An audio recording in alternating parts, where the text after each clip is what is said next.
Monarchy. I am the king.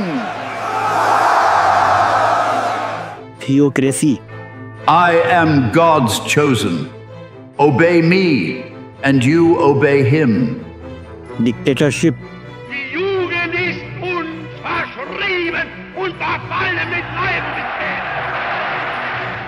ये सब ऐसे सिस्टम रहे हैं जो इस दुनिया में सदियों तक रूल करते आए हैं, लेकिन पता है इन सब में कॉमन बात क्या है?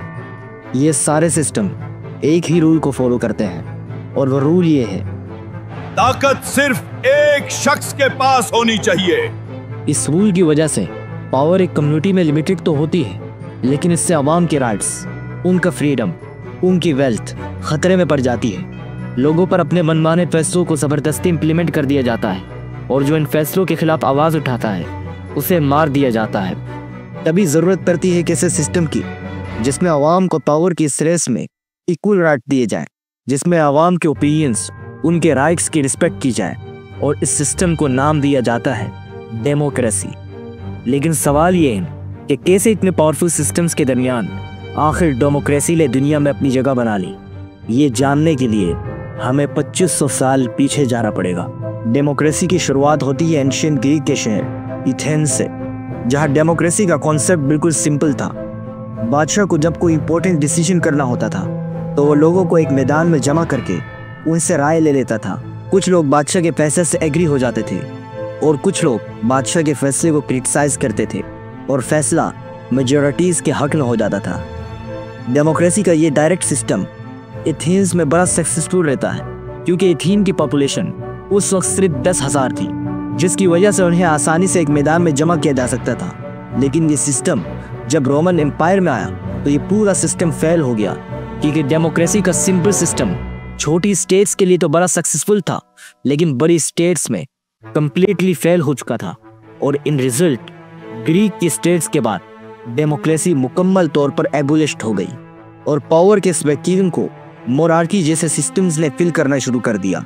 यहाँ तक कि 17वीं सेंचुरी की यूरोप में मेनली एक ही सिस्टम रूल कर रहा था, और वो था थियोक्रेसी। चर्च पूरे यूरोप पर हुक्मरानी कर रहा था, और किसी में इतनी हिम्मत नहीं थी कि चर्च के फैसलों को चैलेंज कर सके, और जो ऐसा करने की कोशिश करता उसे काफिर कहकर सजाएं दी जाती, जिसकी वजह से चर्च लोगों की सोचों को कंट्रोल कर पा रहा था। लेकिन जब उम्र से यूरोप में इल्म आना शुरू हुआ तो लोगों में आज़ाद ख्याली का रुझान पैदा हुआ, जिसकी वजह से चर्च के अगेंस्ट बहुत से लोग उभरने लगे। और इन्हीं लोगों में से 3 ऐसे फिलोसोफर भी थे जिन्होंने चर्च की थियोक्रेसी को ख़त्म करने के लिए अपनी थ्योरीज पेश की, और यही थ्योरीज आज की लिबरल डेमोक्रेसी की बुनियाद है। और इन 3 फिलोसोफर में पहले फिलोसोफर हैं वोल्टायर। वोल्टायर ने अपनी थ्योरी में कहा, हुकूमत का रिलीजन से कोई कनेक्शन नहीं है। वोल्टायर के बाद दूसरे फिलोसोफर जिन्होंने डेमोक्रेसी के 3 पिलर्स क्रिएट किए, उनका नाम है मोंटेस्को। मोंटेस्को ने जब ये ऑब्जर्व किया कि क्यों मोनार्की जैसे सिस्टम्स में जुल्म होता रहा, क्यों आवाम इन सिस्टम्स से नफरत करती रही, तो पता चला कि मोनार्की जैसे सिस्टम्स में पावर एक ही शख्स के पास रहती थी। मोंटेस्को ने यह निकाला, पावर एक शख्स के पास नहीं होनी चाहिए, बल्कि उसे डिवाइड कर देना चाहिए।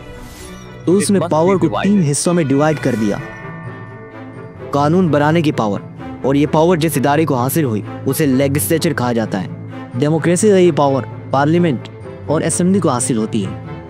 लॉ को इम्प्लीमेंट करने की पावर, और ये पावर जिस इदारे को हासिल हुई उसे एग्जीक्यूटिव कहा जाता है। डेमोक्रेसी में ये पावर सदर या वज़ीर आज़म के पास होती है।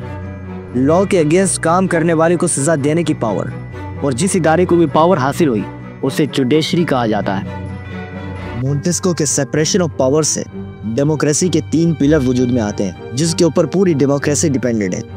तीसरे फिलोसफर्स जिन्होंने डेमोक्रेसी के सेटअप को मुकम्मल किया, उनका नाम है रूसो।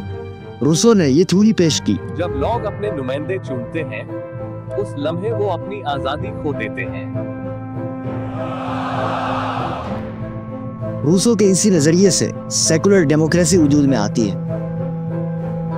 इन 3 फिलोसफर्स की थ्योरीज ने डेमोक्रेसी का बेसिक कॉन्सेप्ट तो दे दिया था, लेकिन इस कॉन्सेप्ट को दुनिया में इम्प्लीमेंट कराया 2 इंस्टीट्यूट्स ने।